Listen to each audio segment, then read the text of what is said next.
finance report and state aid. My name is Jenny, and I'm a project advisor at the Joint Secretariat of the North Sea Region program. Some of you might know me from the previous webinar we had this morning about the progress report. And we do again have a big group of participants this afternoon, and this is really nice to see. I will go through this webinar together with my colleague Christopher. Can you say hi, Christopher? Hi, everybody. I'm happy to be here, and I'm so excited to see that so many of you have signed up and is participating in this webinar on finances. Good, yeah. We will guide you through the finance report in the online monitoring system. And before we do that, I would like to introduce you to yet another group that is here with us. I'm talking about the national contact points of our program. Unfortunately, you cannot see them, but they are here. Some of them, at least, I know. Maybe you can say hi in the chat function. They are supporting us, but especially our projects when it comes to country-specific questions. And if you have any, please get in contact with them. You can find their details on our website. Christopher has already put it up.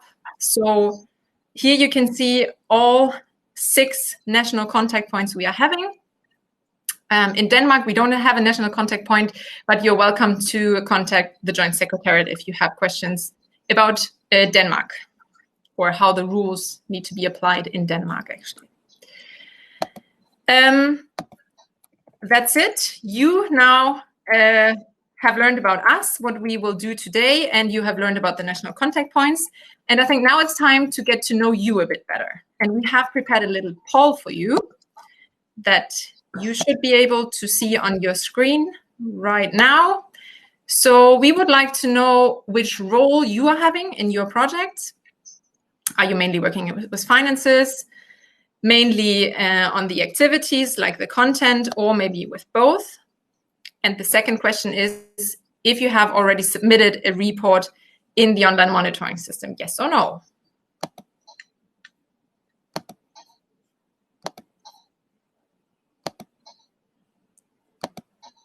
So how many people have answered, Christopher?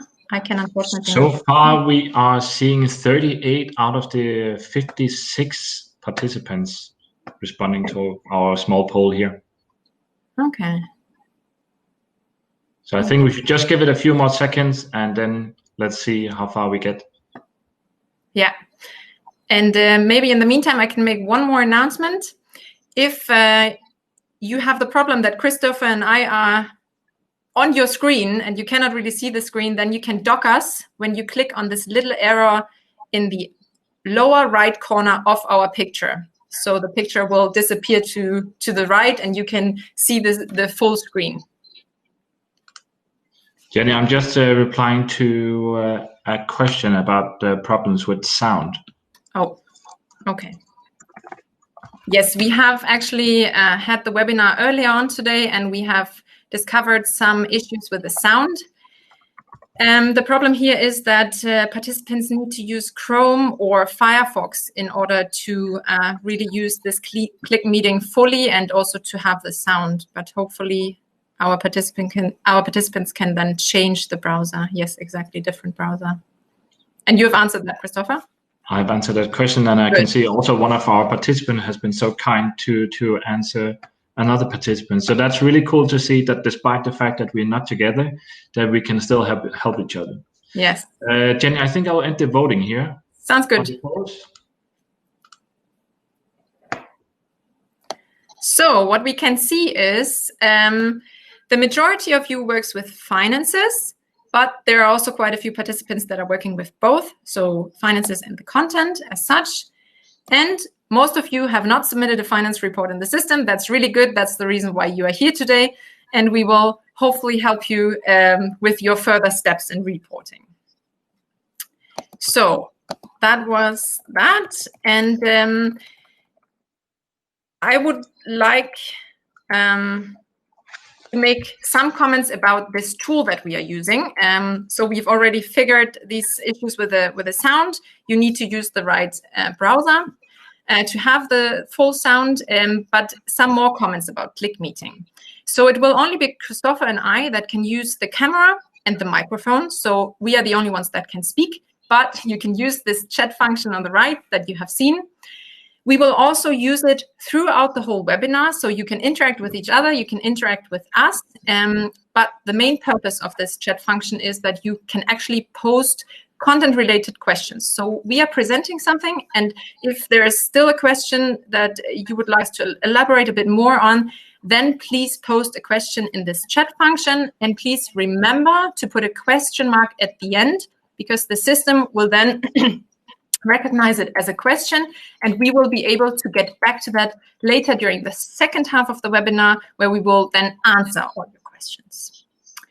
Jenny, in connection to that, can I just add that we would also like or appreciate if you could write which topic your question is related to, if that's not clear from your question. Okay, good. And last but not least, my comment is this webinar will be recorded, so it will be made available later on our website. So you can watch it again, basically.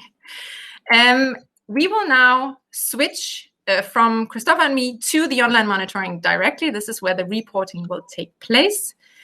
And Christopher is in charge of that. You should also be able to see it on your screen in a short while. So this is how the reporting module looks like. And this is what you will see when you have to start reporting. So there are different tabs that you need to fill out. I'll quickly go through them. You can see main details, investments, equipment, expenditures, state aid, shared costs, outside program area, funding, and annexes. And as I said, we will guide you step by step through those.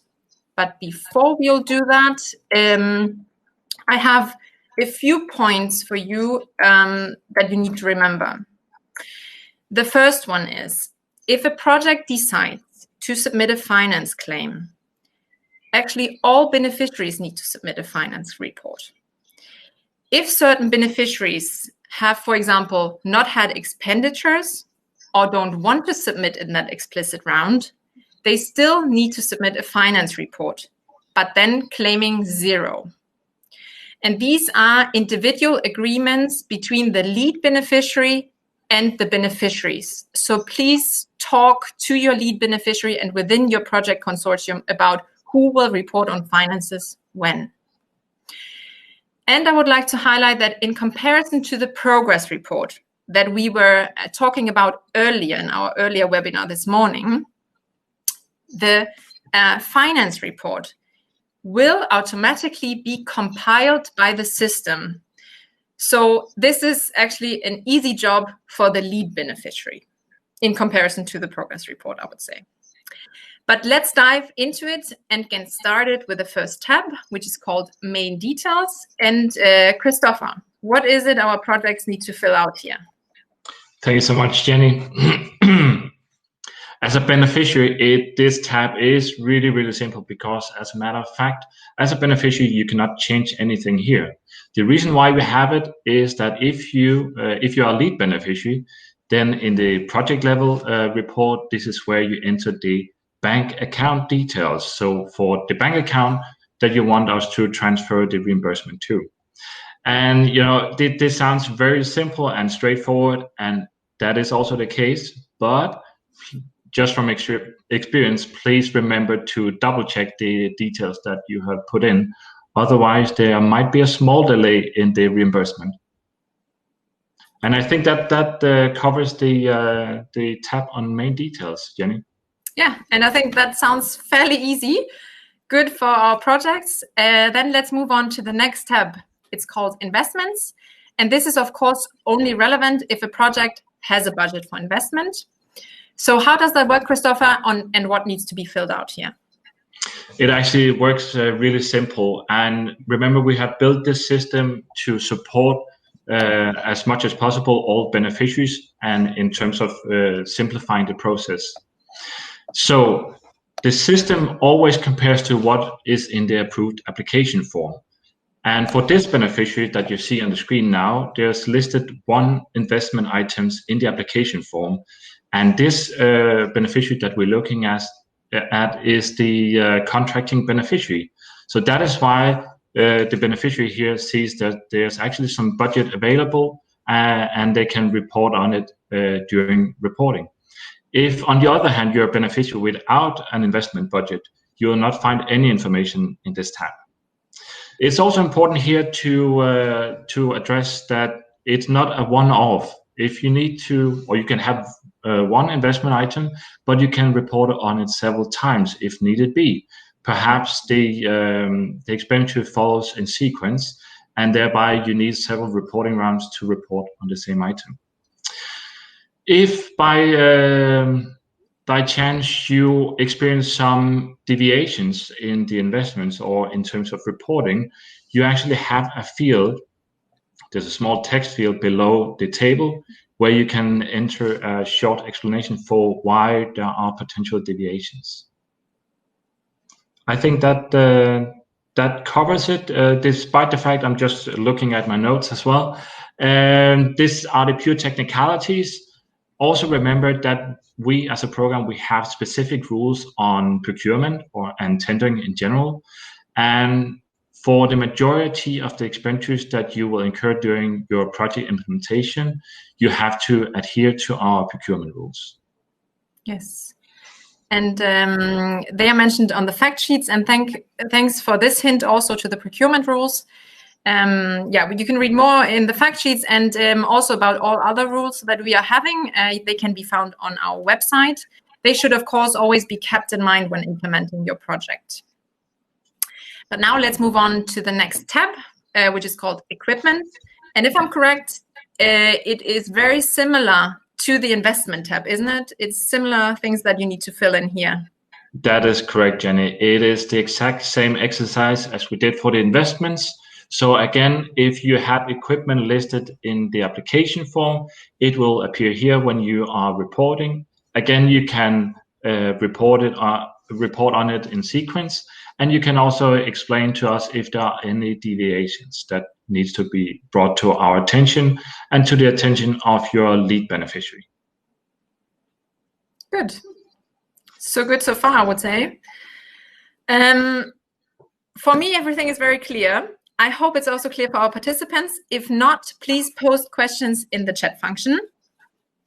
And let's now move on to the next tab, which seems to be much more complex at the first glance, but it's also really easy to fill it out because, for example, what Christopher mentioned about the investment and the equipment tab, this will automatically be transferred to the expenditure tab.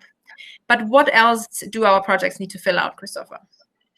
Well, Jenny, as you can see from this table, then we have only 4 edit possibilities here.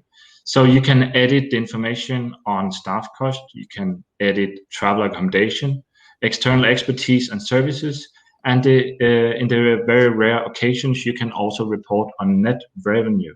Remember here that it's important that we consider net revenue and not just revenue. There's a slight but important difference between the two. For staff cost, again, Jenny just mentioned it. It's very important that you adhere to the program rules. We have very explicit rules on how that you calculate staff cost.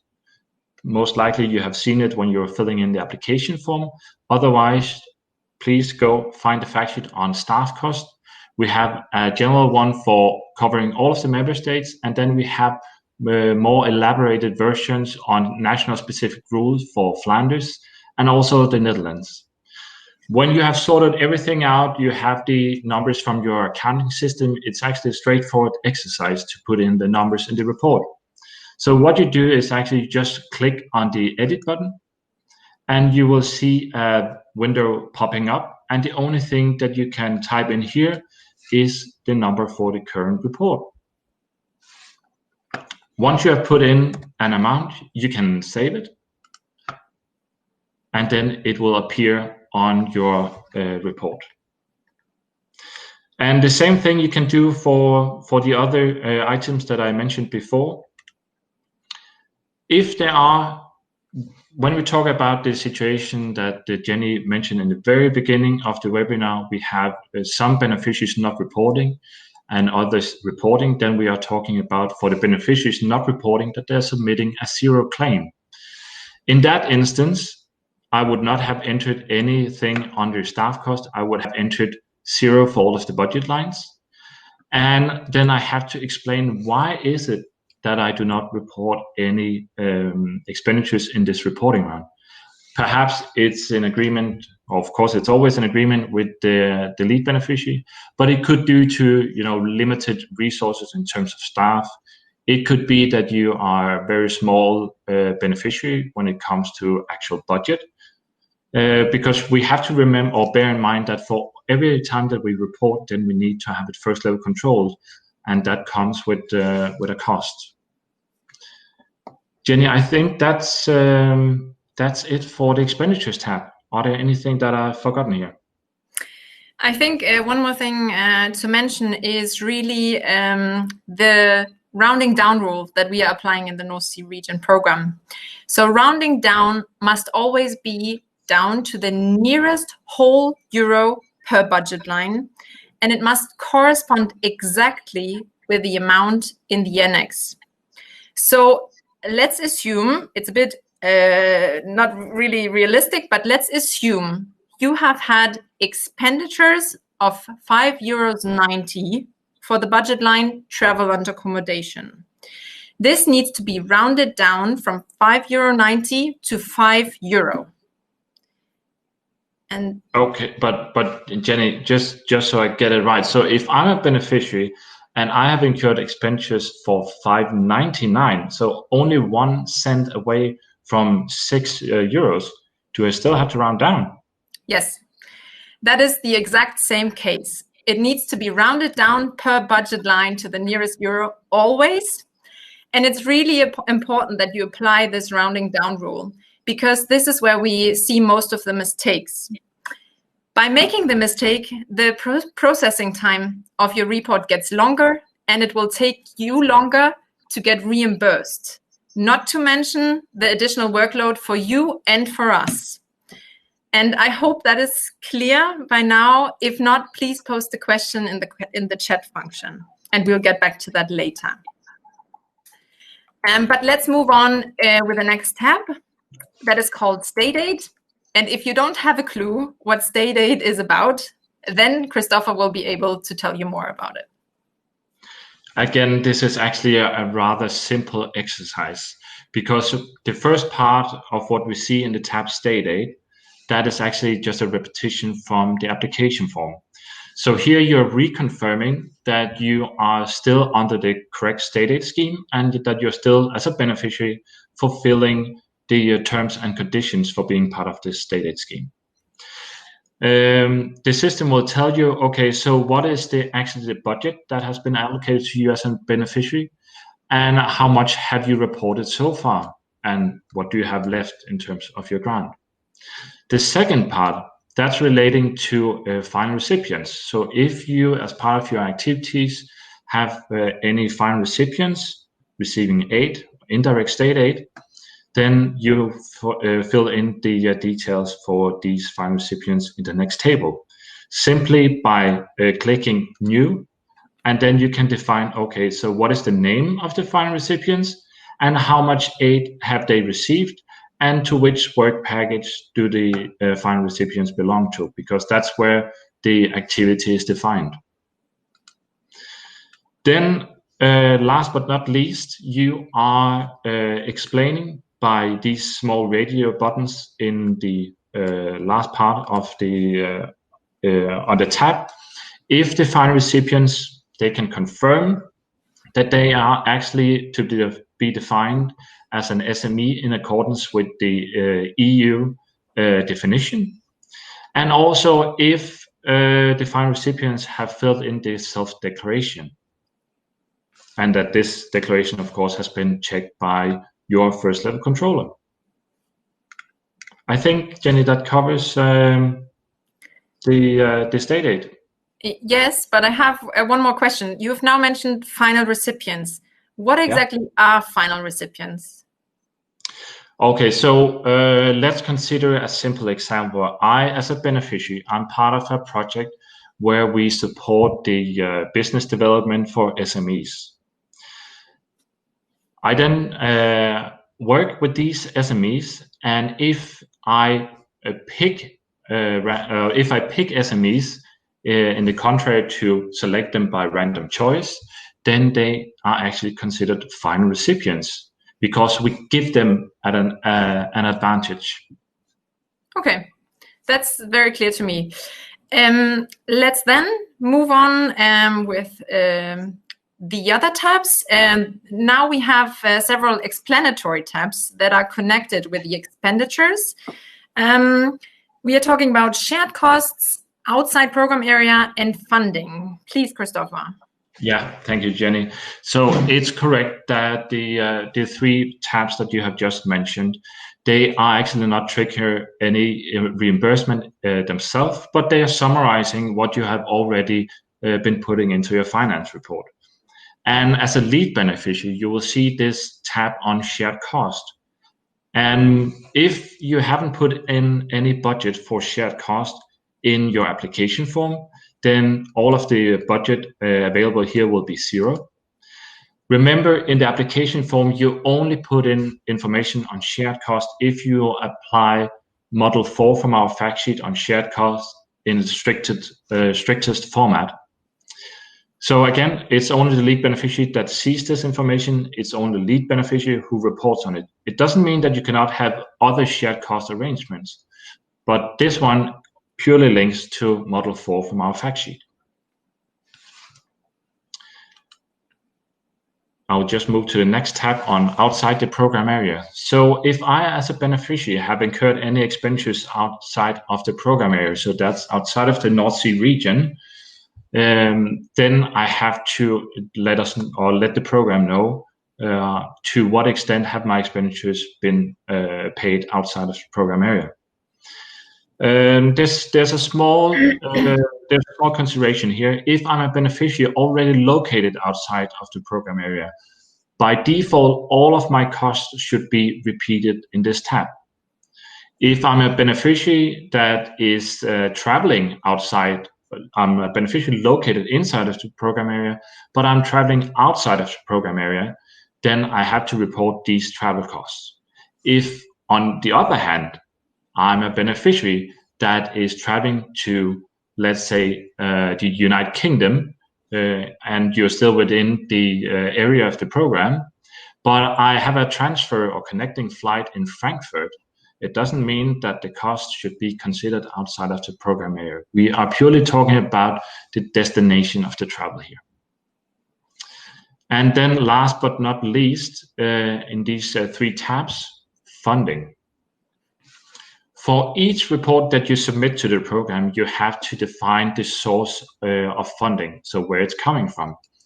The system will already calculate that the 50% funding, so that is the grant rate of the program, will be coming from the program. And in this case, you can see the beneficiary is an ERDF recipient, and that's why the reported amount will also trigger ERDF reimbursement. It could also have been the case that I was a Norwegian beneficiary, and in that instance, the cost or the reported amount would be shown here, and also shown the relevant Norwegian funds that would have been triggered associated. What you have to do here, and despite the fact that the table looks rather complicated, pay attention to detail here, and there's only 2 ways of changing the content of the table. And that is that you can define your own share of funding, which source of funding it is. So I can choose that it's either public contribution, or I can choose that it's coming from a private source, or actually I can also choose to split it. So perhaps if I'm a private beneficiary, I have perhaps received some national grants for my participation in this project, meaning that I actually have my own funding coming from both public and private sources. So I think that is the 3 tabs, and just so it's not me speaking all the time in terms of the content, Jenny, you are, as you mentioned, a project advisor, and you handle progress reports on a regular basis. And when you do so, you are also looking at the annexes that beneficiaries are supposed to submit. Can you perhaps just put a few words on considerations here? Yes, sure. I can elaborate a bit on that because I see those annexes quite often. And unfortunately, we also see mistakes quite often. So just to clarify what we need here, we need to have per budget line one itemized list of expenditures. We do not want to see zip files, no invoices, and no personal sensitive information, because we cannot handle personal sensitive information due to GDPR in our online monitoring system. And invoices and all sorts like that, receipts, they are rather for your first level controller. So as I said, only one itemized list of expenditures per budget line. Perhaps it's also important to, again, here display how the system actually assists our beneficiaries. So, for example, earlier I was putting in an amount for staff cost in the expenditure tab, and now the system is actually flagging that I'm missing this list of expenditure for the budget line staff cost. And if our beneficiaries should be or have forgotten what it actually is that they are supposed to upload, there's actually a small help text that also assists on the content of the annexes. Yeah. So please also follow the instructions in the online monitoring system. Thanks for pointing that out, Christopher. But I think the main point, what I would like to raise here is you need to make sure that the total that you are claiming in the online monitoring system is matching with the total on the annex and vice versa. So that is the most important takeaway point here, I guess. But I would also like to say that if you as a beneficiary are located in a country that does not apply euros as the main currency, you need to apply a conversion rate. And you need to apply the monthly conversion rate from the Commission's website from the month in which the expenditure was forwarded to your first level controller for verification. And let me here again refer to one of our fact sheets. You can find a link to the conversion rate that you need to apply in our fact sheet number 10. And on the annex, you need to explain which conversion rate you have applied and from when. That's really important. Last but not least, I would like to say that we would prefer if you could upload annexes in PDF format, as this makes the processing of your report a bit quicker. But this is just a recommendation. But Christopher, don't we have an example that we can share with our participants? Yes, we do. I will just end the screen sharing here, and then I will find an example. Yeah. Yes. So what we see here is an example that we have created in the program, displaying the list of expenditures for staff cost. Again, you know, we are also getting wiser and wiser all the time. So actually, this example builds on best case scenarios that we have seen from already existing projects. And it is examples that if you find the need for them, then we actually have them in a spreadsheet format, which we will be happy to share with you upon request, of course. And I think what we're missing here on this example is that since it's a Norwegian beneficiary that we have put in here, then we are sort of missing the exchange rate. Yes, that's what I mentioned earlier, the exchange rate that you need to apply if you're located in a country that is not applying the euro. Exactly. So thanks for that, Christopher. And I have good news for our participants, because those were the tabs that you need to fill out when reporting on finances. Well done, I would say. Last but not least, I think we should say a few more words about the so-called first level controller. We've mentioned the first level controller every now and then, but the question is, who is a first level controller? First level controller is basically an auditor that takes a critical view of all project related expenditures and verifies that they are in line with all relevant regulations and guidelines. The designation process happens in the online monitoring system. However, you need to, in most cases, tender for a first level controller. So please be aware of that, and that is not taking place in the online monitoring system. I want to point out that there are special rules for first level controllers in Belgium and in Sweden.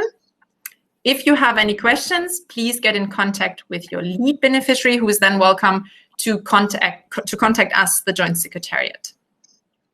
Last but not least, I would like to say that if you do not have a first level controller designated in the system yet, please start the process as soon as possible, because it requires a little bit of time. How about the checks that a first level controller will carry out, Christopher? Can you say a few words about that? Yes, Jenny, I can. So it's correct that the first level control is very crucial in our program, because we trust and a lot in both you as beneficiaries, but also in the checks and controls that your first level controllers carry out, making sure that no ineligible expenditures, so expenditures that is not in line with our program rules, is submitted to us. That being said, when you are done with filling in your report, you have completed it, you of course are subject to first level controls that Jenny mentioned. The first level control normally takes place outside of the monitoring system, but it's concluded upon in the monitoring system by the first level controller applying the first level control report. The first level control report includes all of the amounts that you have reported as a beneficiary, and then it gives the first level controller a chance to be very explicit on the amounts, total amounts that has been considered eligible. And if there are any deviations to these amounts, it's very important that the first level controller describes, okay, so what was the situation? Why was certain amounts deemed ineligible? And also be explicit as which amount are we talking about. And a piece of advice here is that it's very important that I don't think we have any first level controllers among us today, but that you as beneficiaries remember your first level controller, that please do not submit any conclusions that could be considered inconclusive. By that I mean, if we receive open-ended conclusions saying something like, we believe or we think that perhaps despite the fact that you are not following, or the beneficiary is not following the program rules, that it's sound financial management, that it makes sense. Please be very concise when your first level controller concludes in the report. I think that's actually covers just in broad terms the setup of the first level control in our monitoring system. Yes, thank you for the explanation, Christopher. And I think that's officially it from our end. What we will do now is we will try to answer all the questions you have raised. We will take them step by step. So we will start with the first question and then go further down. And unfortunately, you cannot really speak. So if you think we have not answered a question fully, so if there are still questions regarding one of the comments, please continue with posting questions. We can look at them later then. Yes. So let's go to the questions, and please remember, just keep coming with the questions, because that's how we learn. And remember to put the question mark at the end. A valid point, Jenny. So let's see. Okay, we will take this. If in the application we wrote 12,000 for equipment purchase, but later equipment cost, but that the cost, I reckon that the cost, the actual cost, will be 20,000. You can, of course, adjust for such a deviation. So there are several ways of doing it. First of all, if you have room in your own budget, you can request your lead beneficiary to submit what is considered a minor change. And in a minor change, you can switch budget between budget lines within the same beneficiary. It could also be the case that you are getting close to finalizing the project, and you can see that some beneficiaries, they have actually incurred more cost than anticipated. We're still talking about the same activities, and other beneficiaries, they have incurred less costs. And in that instance, you can actually apply for a major change to your application form, and then you can switch around and reshuffle budget between beneficiaries. Isn't that more or less, Jenny, what? Yes, that's it. I think maybe I can also say that what we see at least is that most of our projects, they are having maybe a midterm review where they then check where are the individual beneficiaries with their finances, and then there will be a minor change submitted or a change submitted to the Joint Secretariat where all beneficiaries will be considered. That's also a possibility, but it depends on your internal setup in the project. And I think if you have such cases, please get in contact with your lead beneficiary. That's always the best thing you can do, I would say. Let's move on to the next question. And the next question is, can costs incurred in a previous reporting period be reported in the current reporting round? For example, to avoid FRC costs. That is indeed possible. You can claim costs that have incurred in a previous reporting round. And again, I would like to highlight this is something you need to find out internally when you want to report, but you should report at least once per year. That's the recommendation from the Secretariat. Anything to add on this one, Christopher? No, I think that pretty much covers it. So we're not that strict on reporting periods, not in terms of the evidence time, but what we are concerned about is simply just that when you have a reporting deadline, that is something that you stick with. And of course, you should by no means report the same cost twice. Yes. So I think this also answers the next question. Yes. If that's not the case, please feel free to post on your question. Then we have a question saying, why rounding down rules? Don't we get the real cost then? Who will pay the difference? It's a really good question, and we see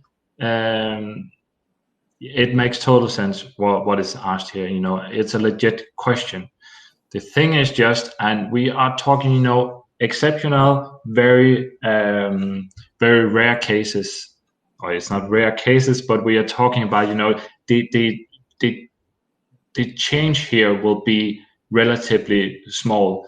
The reason why I'm saying this is that we are talking about up to, you know, it's less than €1 difference per budget line that is being applied. And why is it so that we cannot then compensate you in full? Well, first of all, it's because that we as a program, we do not operate with decimals. So we only operate with full amounts, whole numbers. Second of all is that we are actually tied to our 50% grant rate. So if we are allowing for you to round up instead of down, in theory, and I know we're getting out to the decimals here, but you are actually receiving more than the 50%. Yes, thanks for that. It's a bit technical here, I know. Yeah, but maybe I would like to say that maybe our example was a bit confusing. So we were talking about €5.90, and what we meant is that was an example for the total for that budget line. So not for every single item you need to round down. You're working with whatever you have, also with cents. And in the end, the total amount for each specific budget line, that needs to be rounded down. So we are, as Christopher said, we are not talking about a lot of money here. That is a really, really good point, Jenny, and I can see where the misunderstanding can stem from. Yeah. Okay. So we'll move on to the next one. If we keep the project open to all enterprises in a branch, will we be excused from state aid? Maybe that's a question for our state aid expert, but I will try to get the ball running to give my input here. So Christopher was talking about final recipients. If you open something for all SMEs, then you will not have final recipients. You will only have final recipients if you pick certain SMEs. About the state aid status as such, you will be listed in your application form with a certain state aid status. So either you will be listed under the GBER scheme or under the de minimis scheme. You can see that in your application form. And if you are listed as a private beneficiary under either GBER or de minimis, you have to report in each, not in each reporting round, sorry, in each full report. You have to report on that. And in specific cases, of course, we always recommend that the beneficiaries and project as a whole make contact to the program for explicit clarification on individual state aid questions. Yes. Good point. And if it's not clear yet, please post another question. So let's take the next one. Shared costs are only reported by LB, but can it not be expenses from a beneficiary partner? That is correct. That all beneficiaries can incur shared costs. So it's a matter of, how have you set up your internal arrangements for shared costs in your project? What I was going at in the example with the report was that the report only handles explicit cases where it's only the lead beneficiary who incurs shared cost. Our primary reason for having shared costs only being reported at the lead beneficiary level in the report is that we also want to reflect the reality of how much have the lead beneficiary incurred only for delivery of their activities as a regular beneficiary in the project. But it's true that you can have other shared cost arrangements where other beneficiaries incur shared costs. And of course, you will have some sort of internal agreements on how to reimburse the correct amounts to the correct partners. But it's not something that you will report on in the report in the monitoring system. Yes. The next question is from Thomas. Are there templates available for the itemized lists in the annex? And I was actually trying to find them on our website just now. I just wasn't quick enough. Christopher, is it correct that we have them on our website? We should, right? The annexes are, or the examples of the annexes are not on our website. And I tried to, at least to say that during the presentation, that if you would like to have these examples, just ask your lead beneficiary to send us a message and we will send them to you right away. Perfect. Thanks for helping out here. Good. So let's see the next one. I think this is the one. Do we need to mention other co-funders? We are a local public authority and maybe get funded by our province. Not decided yet. So own contribution and other public contribution equals 50%. No, you don't. In this case, it's public funding, all of it. And that's why you just report it as public. Yes, that's quite easy. Yeah. The next question is again about the annexes, in what format. And I also tried to mention that during the presentation. So we would actually prefer PDF documents because it's easier to open them. Yeah, if possible, PDF documents would be great. And perhaps it's also important to mention that despite the fact you can attach zip files we highly encourage you not to do it, because that would slow down the process even further. And also, since we are talking about that you only need one itemized list per budget line, it doesn't really make sense to apply zip files. Yes, thanks. Good. So let's see the next one. The long one. Yeah, so bear with me. It's from Nanny. How to deal with the personal data for staff cost in the annex. If you work with a fixed percentage of working time and base the cost on that percentage of the person's salary, you automatically share sensitive information, namely salary of person X, or at least the accumulation of that person's salary in a reporting period. So we have to also consider the difference between personal sensitive information and personal information. But to avoid any misunderstandings here, our recommendation would be that you make the list anonymous, because if you don't need to tell us the names of who is getting what in terms of salary. So you can actually just say project manager, list the titles. If that's, you can also say employee ABC, and then you know yourself who it is that you are talking about when you submit it to us. The important thing is that if you are selected for an audit, that the auditor can, by looking at the full amount, trace back to say, okay, so which person are we actually talking about? And the reason why this is important is, of course, there's an employment contract that is backing up the employment of this individual.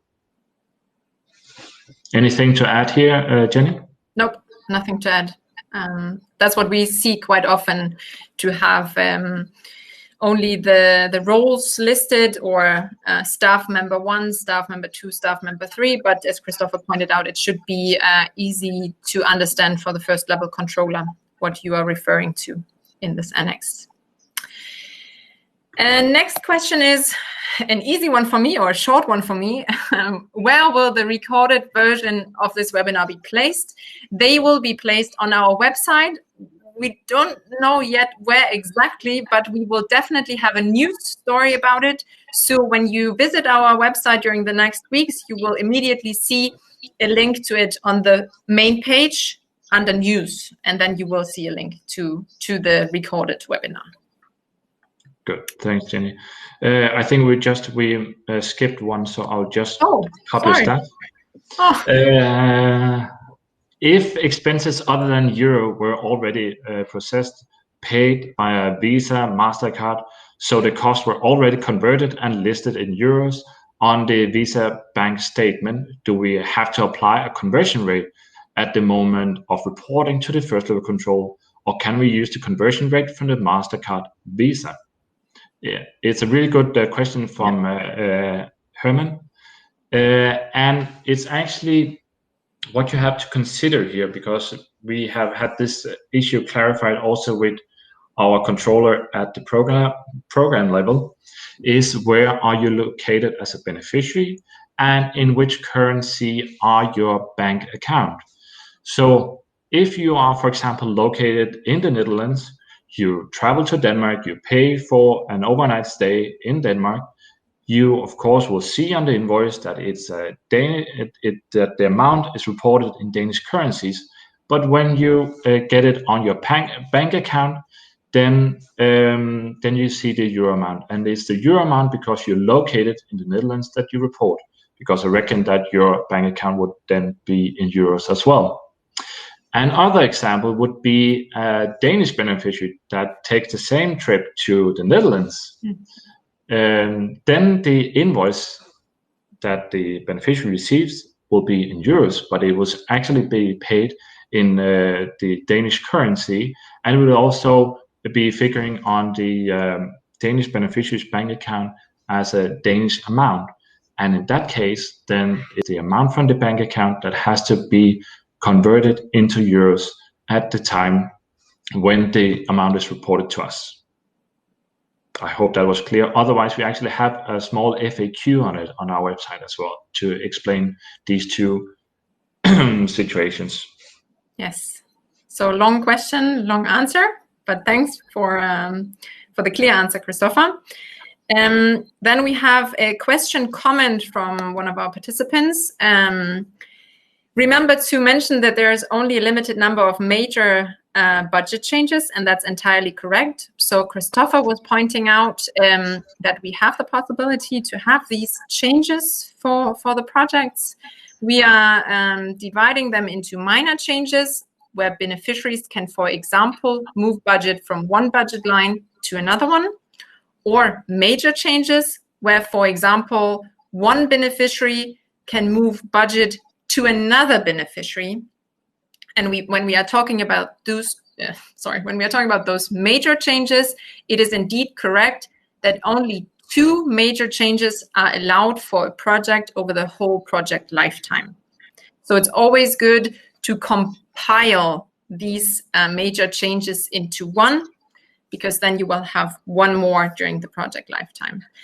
And this compiling also goes for minor changes, what I mentioned earlier on, when you, for example, have this midterm review, where you then compile all the minor changes from all or several different beneficiaries in one go in a minor change in the online monitoring system.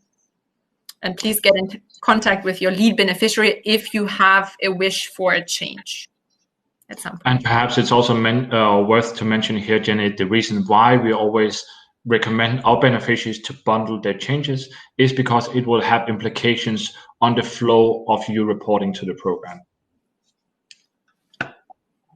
Good. So let's take the next one. Is there a limit, maximum amount related to minor changes? Per the program rules, you can. There's actually no change or no limit to how much you can move between one budget line to another. Of course, what we are interested here is the justification for why you're in fact moving this amount, because we know from the application form that you have accepted to deliver X activity. And of course, then we would like to know how are you considering still fulfilling your obligations toward the entire project, despite you moving a significant amount from one budget line to another. Yes, so we always need to see good explanations for why you need to have these minor or major changes. Exactly. And then we have again a question from Thomas about the rounding down. So if it's not clear yet, the rounding down really only applies to each budget line and not each item listed for each budget line. So only the total per budget line needs to be rounded down to the nearest euro. And that amount that you have on the annex should be the same as the one that you're reporting in the online monitoring system, and vice versa. I hope it's clear. Otherwise, please let us know. Good. Let's take the next one. When I look in the monitoring system, under the tab Finance Report, I do not see any tabs to fill in. When do we get those tabs? So I hope what Eric is going at here is that you cannot see any reports now in the system, and not that you can see a report, but it's completely blank. The thing is, it's an agreement between the lead beneficiary as representative of the project and the project advisor at the secretariat to define when is it actually that you are having, when is it that you're going to submit your report. And then it's only after the project advisor at the secretariat has, after this agreement has been made, then defines the reporting round, and then the lead beneficiary can actually initiate the reporting by simply starting the process in the monitoring system. And as soon as that has happened, then you should be able to see a report with all of the tabs that is included. If that is not the case, and please, if you are applying Internet Explorer, try to use a different browser. But if that's still solved the issue and you have an open reporting round, you can see a report, but there's no tabs in it, let us know and we will assist you. Good. The next one we have is again about the rounding down rule. So the question is, I do get more than 2 decimals, for example, in regards to staff costs, if the staff is, for example, 20% of the time working for the program. Do I round down or up? And the message here is very clear. So you are basically summing up all these amounts, 1,000 euros, 2,375, plus the one from the next staff member, plus the one from the next staff member. And in the end, the total that you will get, let's assume the total is now 1,2,375. You always need to round down to the nearest whole euro. So in that case, you need to round down to 1,000 euros. Was that clear, or anything to add, Christopher? I think that was a very concise answer. Thanks, Jenny. Okay. So let's take the next one. I wrote down on an earlier info session that staff efforts registered in the timesheets for the preparation of a project claim are an eligible project cost. Is that correct?